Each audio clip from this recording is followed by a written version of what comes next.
2004. We're at the Atlanta History Center. This is Frances Westbrook, and I'm talking to Jean R. Taylor. Mrs. Taylor, thank you for coming today. Glad to be here. Thank you. Mrs. Taylor, this is your story. We want to hear what you can tell us about your experiences before World War II and during and afterwards. Could you please tell me where you were born and what your date of birth is? All right, I'll be glad to. I was born December 7th, 1920, and I think you've all heard of the date, December 7th,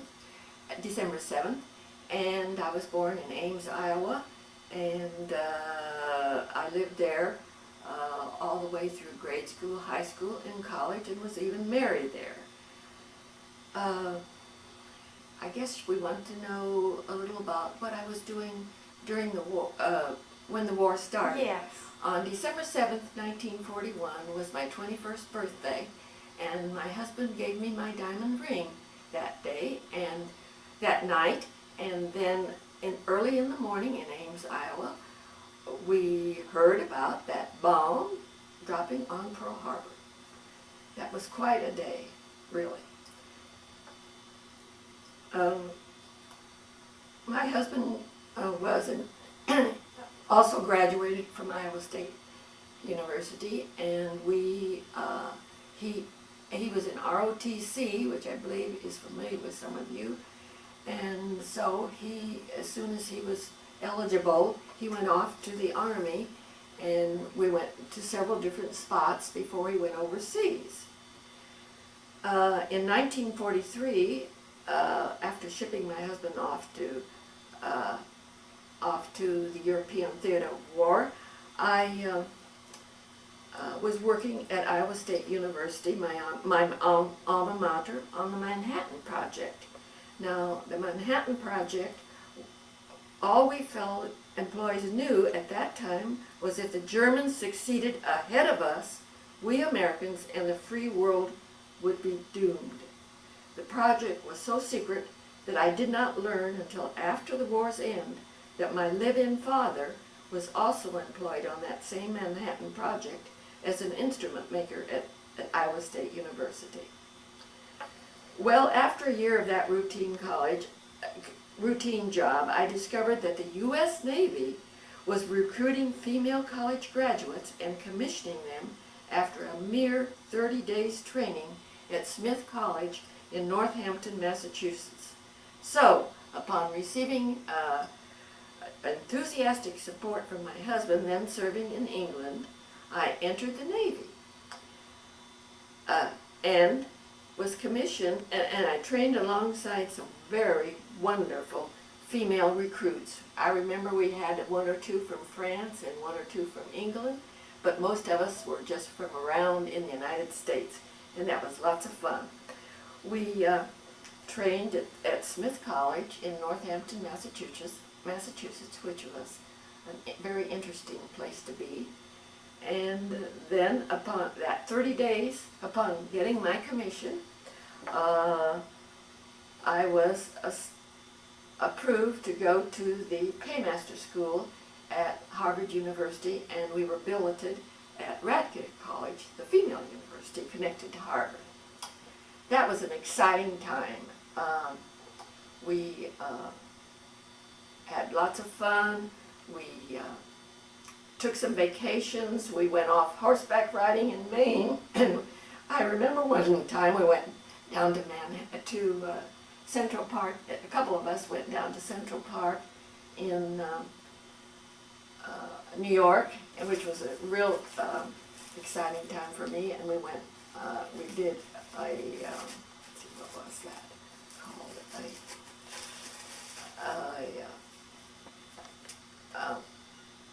I guess a horseback. What would you call that? Perfect. What would you call that? A horseback. A horseback training, horseback ride? Ride around Central Park. Oh, how and that wonderful. was really an exciting time for us. Absolutely wonderful. We would love to make a copy of that picture after the interview. I got that. Excellent. Let's see.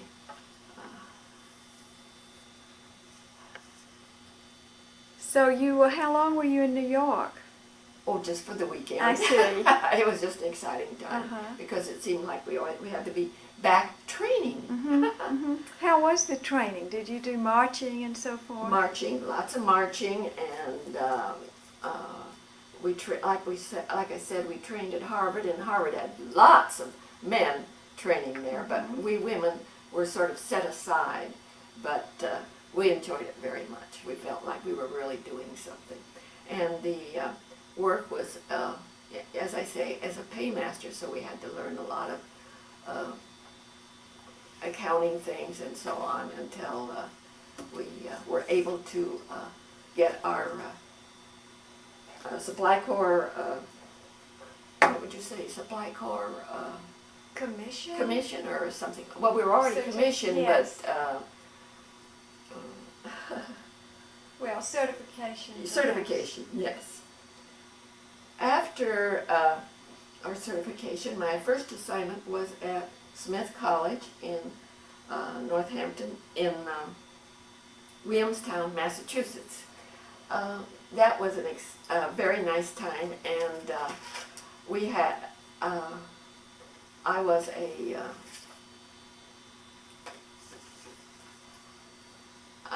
the paymaster for all the Navy people that were assigned there. And there were, at that time, there were recruits at many universities, and these were the recruits that I was responsible for paying, and also the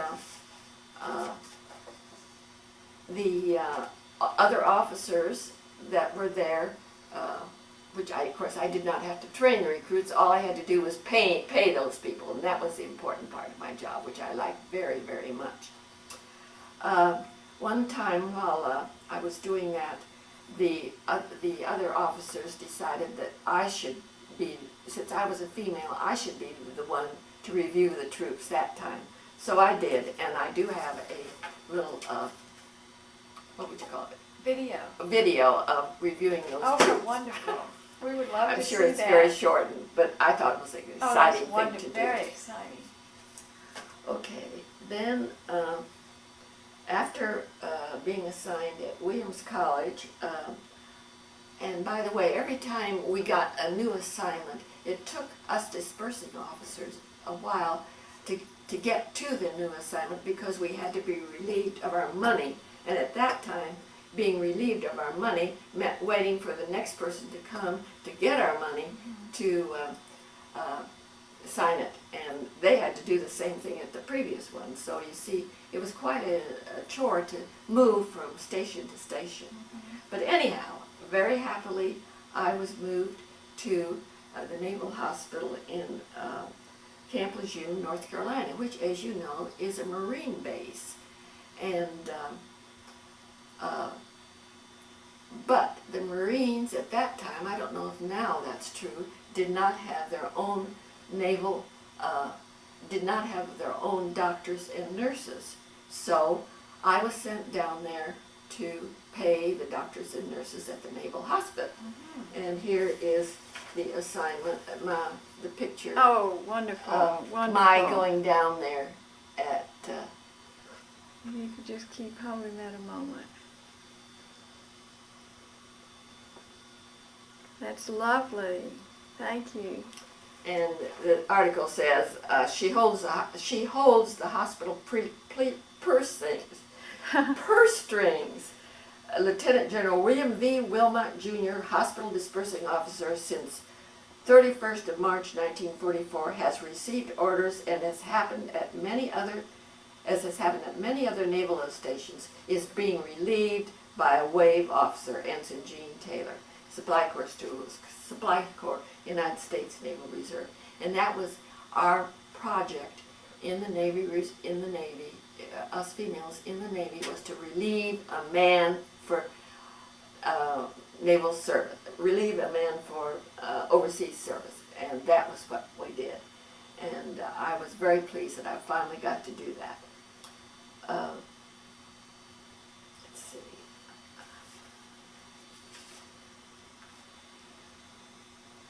While I was down there, we women were housed in in a nice, very beautiful, very beautiful place for the women, and it was very, very nice. Mm-hmm. Yes. And that was at Camp Lejeune. Camp Lejeune, North Carolina, the Marine base. Let's see. How long were you there? Okay, then I was there for paydays, and then it was just another payday when the atomic bomb was dropped on Hiroshima. Ooh. But I was so busy with my chores of paying, because that was a payday, that I was only able to hear bits and pieces until after I had completed my duties and could grasp the significance of that eventful day. The U.S. at that time, after that time, the U.S. Army personnel stationed in Europe, and probably elsewhere too, were on a point system and for exiting the war zone, and it carried over to their active duty wives. So when I heard about that point system, I immediately went into my captain and laid my resignation on his desk, and he hadn't even read about the point system at that time, and asked to be relieved from active duty because of my husband, who had well over the points needed to come home, as he had been in for 33 points, for 33 months. One of my most memorable moments at Camp Lejeune, North Carolina, was after obtaining my relief from active duty on the basis of those points.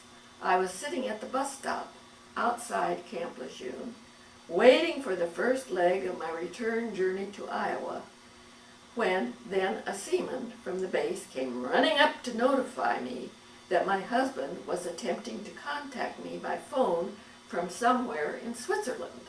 Wow. I hadn't spoken with Joe for some 30 months. What a thrill! I went back to the base and waited and waited and waited for several hours, but finally the phone did come through, and I did finally was able to talk to my husband. Many years later, we went back to Switzerland to on the lake there to see if we could find that telephone from which he called me, but apparently it was gone by that time, so we couldn't find it. But still, the memories exist. The photograph, let's see where it is. Oh, here it is. Finally, I was, the reason I was so impatient to get out of the service was because my next assignment was to Nebraska, and I wanted to stay on the East Coast so that I would be there to welcome him when the ship landed. And so that was the biggest reason that because I didn't want to go, even though Nebraska was right next to Iowa, nothing to it, but I wanted to, so that was one of the biggest reasons to get out of the service at that time. So finally, my husband's ship landed, and we met in, for some reason, he had naval transportation to Chicago to, I believe his exit place was in a camp just north of Chicago. So we met in Chicago, and this is I went to this Hotel Stevens in Chicago, which was a Hilton hotel way back then, and as the elevator was, I went into the main room and went toward the elevator to go up to find his room, and just then the door of the elevator opened up, and there he stood. What an exciting time. This picture is the dinner that we had at the Stevens Hotel in Chicago.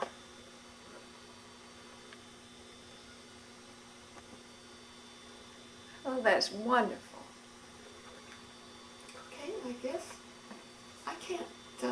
think of anything else. I went, my husband went immediately, out of the service, and because he'd been in there long enough. And I thought, well, I'll wait a while, and finally in 1951, while I was in while we were in California, there was a little naval base there on water between San Francisco and San Francisco and where's the other city? Where I finally got out of the service in, I don't know, I don't know what date it was. But anyhow, I finally got out because after all, I wasn't allowed to be in the services because I had 2 children by that time, and you weren't even allowed to be in there with one. But you managed it. Yes. Where were you? No, I wasn't in active duty at all. Oh, I I was see. just in active duty. I see. No, I didn't manage it, wouldn't think of it. Right. And by the way, our first son was born 9 months after the boat landed. Oh, wonderful. And where were you then, by that time? I was in Ames, Iowa, I believe, waiting for my husband. I see. Yes. Wonderful. Would you like to tell me about your locket, your necklace that you have on, and how you got that? Well, the little locket is a gift that the Navy Waves gave me there at Camp Lejeune, North Carolina, when I was getting out of service. And I think it's, because it's a sailboat, to me, I just love it. Mm-hmm. And I remember the fun we had at that assignment. Were you able to communicate with your husband by V-mail? Yes. Good. I had, boxes. I think he wrote every day, and then he wrote to my parents and his parents. How wonderful. And I have boxes and boxes. But of course, you know, at that Wonderful. time, you couldn't tell important things. I mean, you know, Mm-hmm. where It they would were be and what they censored. were doing. And actually, he was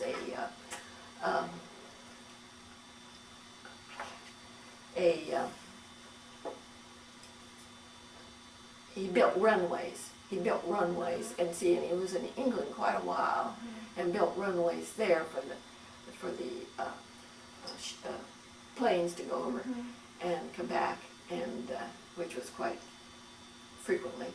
And then on July 5th, after D-Day, right, that was June 6th, and July 5th, he went over to from England over to France and Germany and started building runways there. Very interesting. Yes. Well, it's wonderful you saved all the letters. Yes, we did, and I guess I should start reading some of them because, well, I have been, you know, every now and then I pick one up, but I would like to Oh, yes, start that would reading be them nice. because he does. Well, he was a good journalist in high school, and so, you know, he writes much better letters than I ever did. Let's see. How did your family do? Did they do a victory garden? Did they manage all right with the rationing that was happening during World War II? Yes, my parents, and I guess that's what you're speaking of, Yes. did okay. Now, with the rationing of gasoline and so on, I remembered, since I was about 4 years old, we built a cabin in northern Minnesota, which was where people from Ames went every summer. Well, finally, I guess my parents had enough of it, and they decided they should go back to the cabin and enjoy a little bit of peace and quiet during the war. And so they hopped on a bus and went all the way to Crosby, which was Minnesota, which was about 20 miles from our cabin. And then I guess they got a taxi and went to the cabin, and I guess they enjoyed it. And to get to the store was meaning getting in a rowboat and go down to the store by the bridge and getting their groceries. But apparently they did fine, and were glad to have that little bit of relaxation. Oh, yes. One of the things I remember after D-Day was when I was there waiting at my parents' home. Actually, my husband was there, had just gotten there, and it was right at Christmas time. And we were sitting there on, well, which is really close to the university. We were sitting there at our house, eating in the dining room, which is where everybody always gathered. We were sitting there and suddenly, walking by the window on the sidewalk was my brother. And came into the house, and he had been in the Pacific Theater War since, for several years. And why didn't you call us? We would have come and gotten you downtown. But I guess he had been independent for so long, he wanted to take that last little walk to our house, and that's what he did. Amazing. I got little certificates and so on after the war from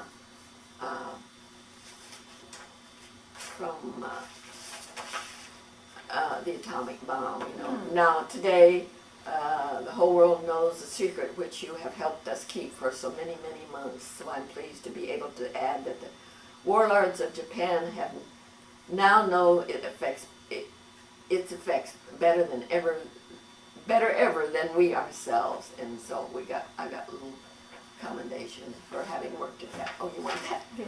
Oh, I don't know if you can see that. We'll make a copy of that afterwards. It would be very nice to make a copy of this. Okay. Thank you. That's excellent. So that was the atomic bomb. I think that was fun. I really appreciated Very that. interesting. Maybe supplies from school. I guess that's it. Of course, we got thank yous from James Forrestal, Secretary of the Navy, and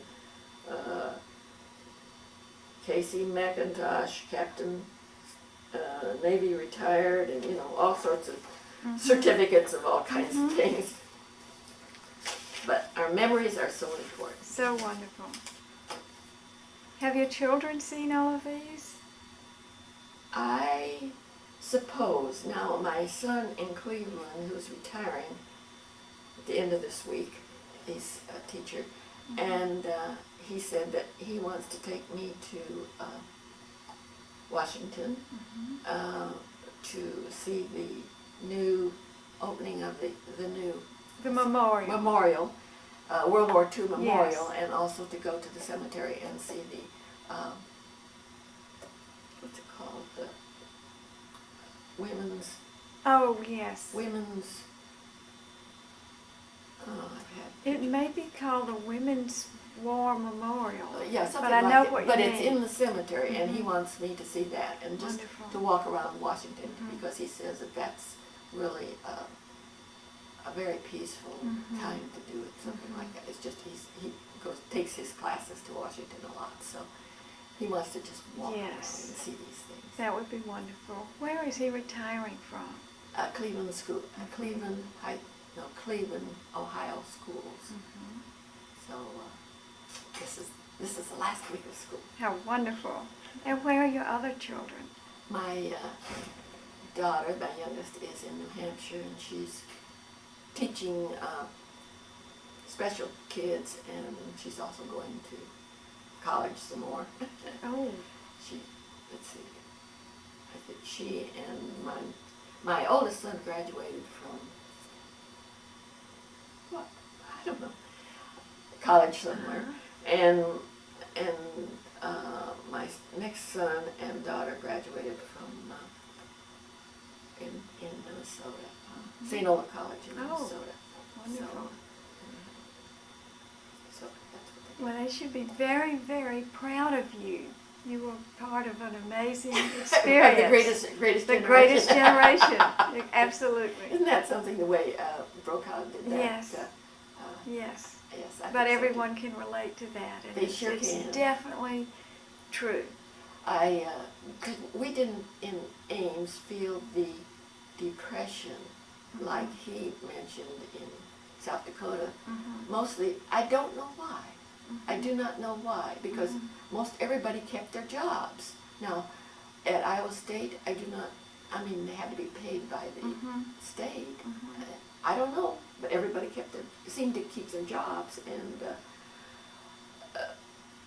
you felt sorry for the people around you. And I was very much aware of it in high school and so on, where you met other people besides those at the university, but it was amazing.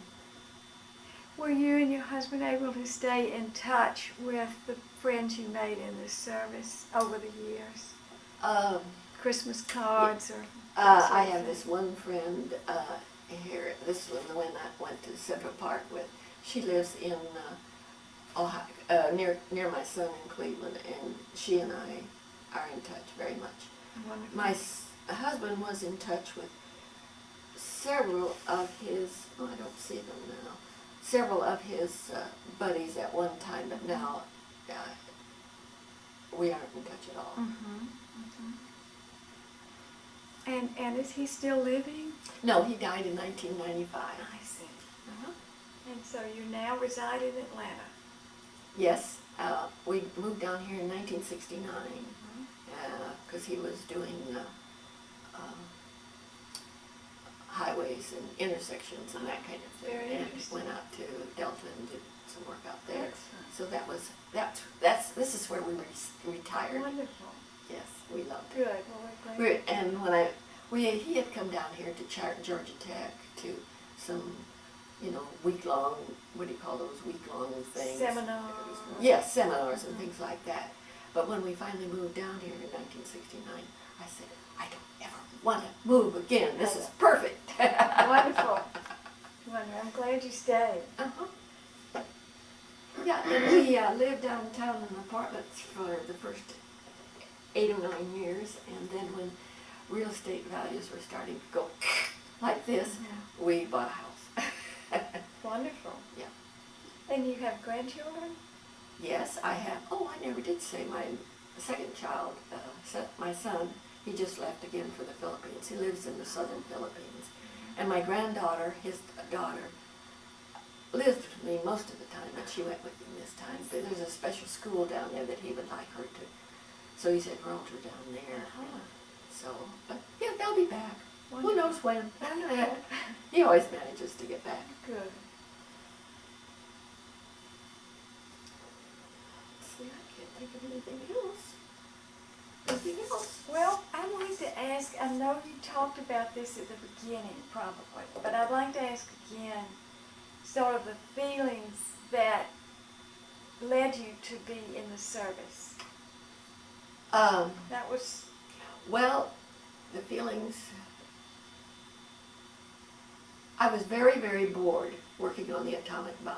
When you didn't know what you were doing, and all you were doing was routine chemical work. And that was to me very boring. And my brother was riding home and my husband was riding home, and all our friends, in high school and college, were, off at these special places, and I just thought, well, it was time that, and the WACs had their training center in Des Moines, which was 30 miles from Ames, and so I was aware of what was going on a lot, and I don't know, it just seemed the right time for me to go and do something. Be part of it. Yes. Yes. And you could have gone in the wax, couldn't you? I didn't want to. The WACs were, all right, that's one thing that the Navy did, which I appreciated very much, was the only Navy women who went overseas were the nurses. I suppose there were some doctors in it, I don't know. But, and I did not want, I wanted to stay on that East Coast, and I did not want to be overseas when my husband came home, and so that was the biggest reason that I joined the Navy rather than any place else. Wonderful. And where did your marriage take place? In Ames, Iowa, in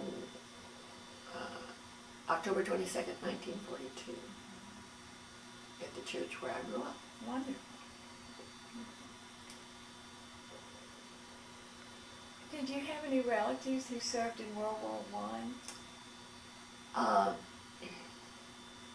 No, my parents were quite old, and I was one of these last persons to be born. Mm-hmm. No, they were not. We had no relatives at all that I can remember that served in World War One. I was just curious. Yeah. Is there anything you'd like to say about, or say to, the present generation if you were talking to a grandchild, or what the world is facing these days? I wish I could think of something really good to say, but I just do not know how this war, this current war, affects those younger people. Even though I have this 12-year-old grandchild, who's around a lot, I just don't know what I would say to her. I just don't. And there's a 7-year-old boy, grandson, but I don't know if he's even aware of what's going on. I'm sorry, I'm the wrong person. History will tell. I'm the wrong person Well, to tell them. well, I think we can all respect and appreciate the service that you did and that your people did It was at that time. maybe appreciated, but to me it was all just everything.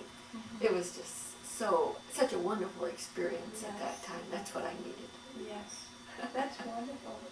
Well, thank you so much for telling us your story. Is there anything you have on your history that you've written that you might like to add? Have we covered everything? I think we have. I don't want to leave anything out. I just don't think there's anything odd What because we would like to do is to make some copies of the photographs so that we can have that together with we'll have a transcript of the interview. okay. So when we have the photographs with that, we'll have a nice complete Okay. description. I don't know which ones you want. That's okay. Well, thank you. Okay. Well, thank you so much. I think I'll turn off the tape now. Oh, I think so. And we'll talk about it and see if you want to add anything Okay. else. Okay. Well, could we talk just a little bit about when you and your husband returned to England to see some of the runways he had built? Yes. Right. Many years after the war. In fact, I'm sure it was well after our children were grown and off on their own. We decided to stop in England for a change. I had never gone to England before because I thought, being an English language, it was just like the United States. But we decided to go to London and then on to the outer areas to see where my husband had been stationed and where he had been building those runways that he was being an engineer. So he had a really good way of finding some of these places that he'd been, and I went to look at some of those runways and they were so small. When I think of runways now, it's just, they just dominate the place, but here were these little dinky runways that the planes had to take off from and return to, and that's what he did, and I'm sure he enjoyed doing it, being an engineer. Yes. That's all I can think of. Well, thank you very, very much. Sure. Thank you. We appreciate your coming and I sharing think your it was story. fun. I don't think, I'm not even sure I even remember this history center. I don't know why. Well, we want you to get to know the place. Thank you. Yeah.